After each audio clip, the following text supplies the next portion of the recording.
안녕하세요. 좋은 아침입니다. 오늘은 민수기 31장에서 32장까지입니다.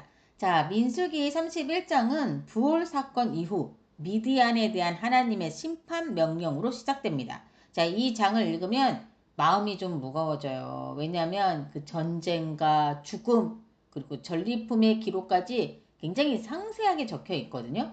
하나님의 대응이었던 거죠. 그쵸? 민수기 25장에서 이스라엘은 부올에서 무너졌잖아요. 미디안 여인들을 통해 우상숭배와 음행에 빠졌고 그 결과 몇 명이 죽었죠? 2만 4천 명이 죽었거든요. 이 사건은요, 여러분 단순한 실수가 아니라 공동체의 정체성을 흔든 사실 큰 사건이었거든요. 31장에서 나오는 이 전쟁은 그 사건의 연장선이라고 보시면 됩니다. 자, 모세는 분명히 말합니다. 이들이 발람의 깨를 따라 이스라엘 자손을 범죄하게 하였다라고. 자, 이 전쟁은 복수가 아니라 거룩을 지키기 위한 하나님의 개입이었던 겁니다. 각 지파에서 이제 1000명씩을 선출하라고 그래요. 그래서 12지파잖아요. 그러니까 12,000명이 미리암을 치기 위해 이제 전쟁에 나가는 거예요. 자, 그리고 아론의 손자 비느하스도 역시 제사장의 위치에서 성소의 기구와 신호 나팔을 들고 함께 출전합니다.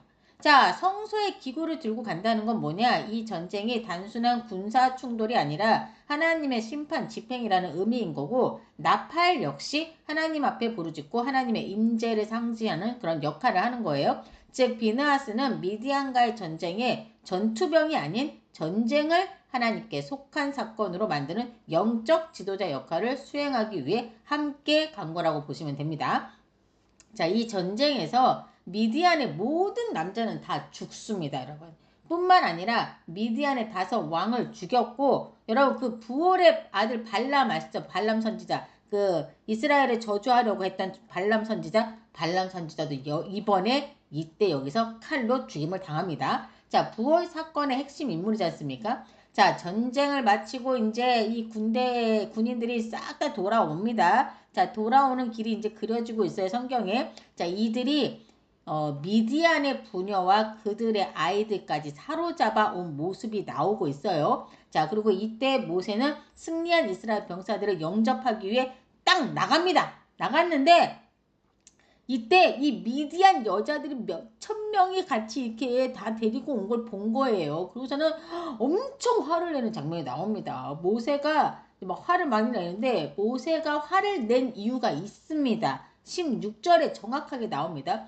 보아라, 이들은 발람의 깨를 따라 이스라엘 자손의 부활의 사건에서 여호와 앞에 범죄하게 하여 여호와의 해중 가운데 연병이 생기게 한 그 주범들이 아니냐라고 얘기한 거예요. 여러분 이해되십니까? 그러니까 이스라엘에게 있어서 치명적인 사건이었던 그 부활 사건의 그 핵심 인물들이 누굽니까? 물론 시킴을 받아서 했지만 이 미디안 여자들이거든요. 이 미디안 여인들로 하여금 성적인 타락과 우상 숭배를 하게 했거든요.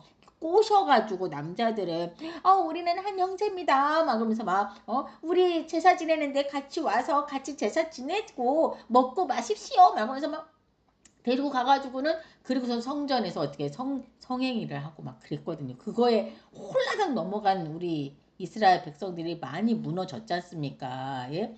자, 그래서 이 미디안 여인들을 죽이라고 했던 겁니다. 자, 그러면서 아이들 중에서는 남자아이들도 다 죽이라고 하죠. 뭐 한편으로는 이 아이들이 무슨 죄인가 싶지만 사실 한편으로 또 이해가 가죠. 또다시 반복될 수 있는 일을 아예 차단하기 위함이잖아요. 사실 여러분 우리 그 사극만 봐도 그 남자 아이들까지 다 죽였죠. 왜요? 그 복수를 하기를 할까봐 나중에 성장해서 얘가 이제 복수의 칼을 갈 수 있잖아요. 그러니까는 남자 같은 경우는 싹 다 그냥 씨를 말렸고 여자들은 거의 막 노예로 끌려가서 막 이렇게 그랬었죠. 예, 그런 거 보셨잖아요. 네, 요렇게 이런 식인 거예요. 그래서 남자아이들까지 싹 다 죽입니다.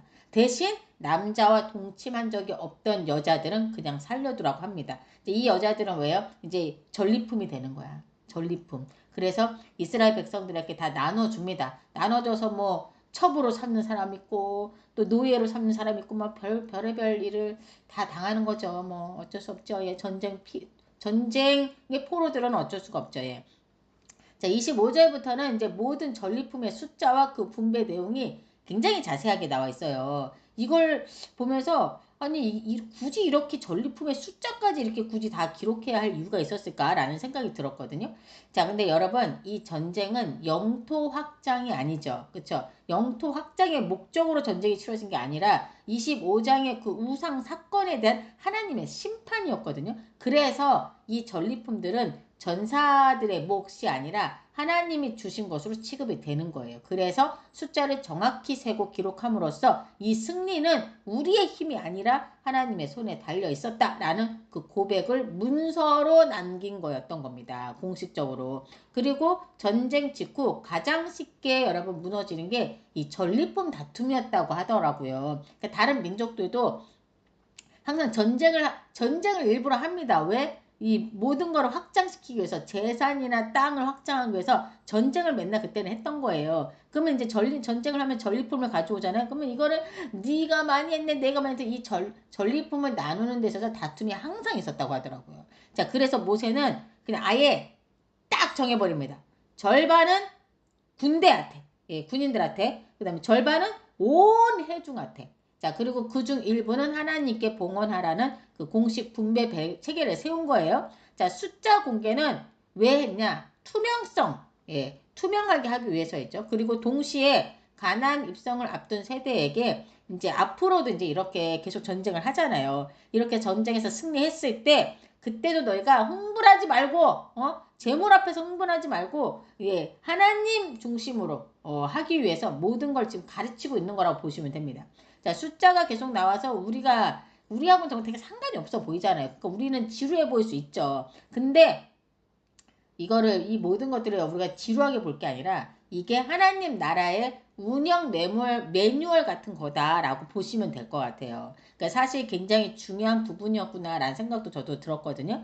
자, 이제 32장으로 넘어가 볼게요. 32장 1절을 보면 루벤 자손과 갓 자손이 심히 많은 가축대를 가졌다고 써 있어요. 얘네 지파가. 근데 그들이 이제 야셀 땅과 길앗 땅을 보니까 그곳이 이제 이 짐승들을 기르기에 아주 적합한, 그러니까 목축하기에 아주 적합한 땅이었던 거죠. 그래서 이 두 지파가 모세와 제사장 엘르아살 그리고 회중의 지휘관들에게 요단강 동쪽 땅을 기업으로 달라고 요청을 합니다. 자, 이 얘기를 들은 모세가 즉시 강하게 반응합니다.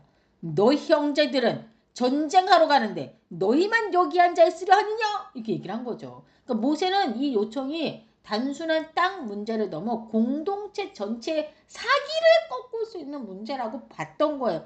제가 봐도 그럴 수 있을 거라 생각해요. 예? 과거 12정탐꾼 사건처럼 몇 사람의 선택이 공동체 전체를 무너뜨릴 수 있었잖아요. 무너뜨렸죠, 뭐. 그쵸? 그래서 모세는 이들을 책망하면서 하나님의 진노를 다시 불러오는 일이 되지 않겠느냐라고 경고를 한 겁니다. 그런데 루벤과 갓지파는 자기들만 편하게 살겠다는 태도는 아니었던 거예요. 그들의 얘기를 보면 그들이 말하는 한번 조건을 한번 봅시다. 첫째, 그들이 이제 조건을 내세우는데 첫째가 요단강 서쪽 가나안 정복 전쟁에 다른 지파들보다 먼저 앞서서 싸우겠다고 약속을 합니다. 우리는 이 땅을 우리한테 준다고 해서 우리가 여기에 머물러 있겠다 이게 아닙니다. 우리 온 지파가 저 요단강 서쪽 가나안 정복 전쟁에 우리가 당연히 앞장서서 가겠습니다. 요걸 낸 거고요. 두 번째가 모든 지파가 기업을 받을 때까지 저희는 집으로 돌아가지 않겠습니다. 이렇게 얘기한 거예요. 셋째는 요단강 서쪽 땅에서는 거기를 이제 땅을 정복할 거 아니에요. 그때 우리는 그 땅은 우리가 아예 받지 않겠다. 기업으로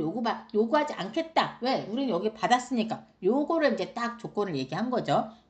한마디로 자기들만의 이익이 아니라 공동체 사명을 끝까지 감당하겠다는 그 책임을 전제로 이 요청을 했던 건 거예요. 자, 그래서 모세는 이 얘기를 듣고 조건부로 이를 허락합니다. 무슨 조건부예요? 20절부터 22절까지 잘 들여다봐 주시면 중요한 표현이 반복되는 걸 보시게 되는데 바로 여호와 앞에서 이게 계속 반복되거든요. 그러니까 여호와 앞에서 가서 싸우되 또 여호와 앞에서 요단을 건너가서 또 22절에도 여호와 앞에 복종하게 하시기까지 막 이러면서 계속 여호와 앞에서를 계속 이렇게 말하거든요. 자, 모세는 이 약속이 이제 단순히 사람과의 계약이 아니라 하나님 앞에서 맺는 언약적 책임임을 강조하고 있는 겁니다. 예. 사실 저도 처음에는 어떻게 약속의 땅을 눈앞에 두고 동쪽을 달라고 할 수 있냐라는 생각이 들었어요. 하지만 다시 보면 그들의 선택은 어떤 현실적 판단이기도 했던 겁니다. 왜냐하면 그들이 엄청 많은 가축을 가진 지파라고 얘기했잖아요. 그리고 이 땅이 진짜 목축에 굉장히 적합한 그런 땅이었거든요. 그러니까 이 많은 가축들을 데리고 이렇게 막 이동하고 하는 것들이 사실 쉽지도 않았고, 그래서 이런 요청을 했던 거죠. 자, 모세가 분노했던 이유는 그들이 욕심을 냈다고 생각했기 때문이라기보다는 이제 공동체의 분열 가능성, 그리고 가나안 정복 의지가 약화될 위험을 염려했기 때문이었던 거예요. 사실 결국 이제 이 사건은 욕심의 이야기라기보다는 개인의 선택과 공동체 책임 사이의 균형을 묻는 장면이지 않을까라는 생각이 들었습니다. 우리는 내가 보기에 좋은 땅을 선택할 때 공동체의 사명도 함께 생각하고 있는가? 내 결정이나 나 혼자만의 문제가 아니라 공동체에 어떤 영향을 미치는지 고민하고 있는가? 그리고 하나님은 우리의 현실적 판단을 무시하지 않으시지만 그 판단이 공동체의 책임과 분리되기를 원하시지 않으신다는 점. 자, 민수기 32장을 읽으면서 이번에는 책임감, 공동체에 대한 책임도 생각해보는 시간이 되었던 것 같아요. 자, 무엇을 가질 것인가의 문제가 아니라 어떤 책임을 감당할 것인가를 묻는 장이지 않았나 싶습니다. 자, 이 시간 함께 기도하고 마무리할게요. 자, 거룩하신 하나님, 죄를 가볍게 여기지 않으시고 공의로 다스리시는 주님을 경외합니다. 전리품 앞에서도 좋아 보이는 땅 앞에서도 우리의 마음이 흔들리지 않게 하시고 먼저 주님의 뜻을 묻게 하옵소서. 내 유익보다 공동체의 책임을 먼저 생각하게 하시고 약속의 땅을 바라보되 약속하신 주님을 더 붙드는 우리가 되길 원합니다. 이 모든 말씀 우리 주 예수 그리스도 이름으로 기도드립니다. 아멘.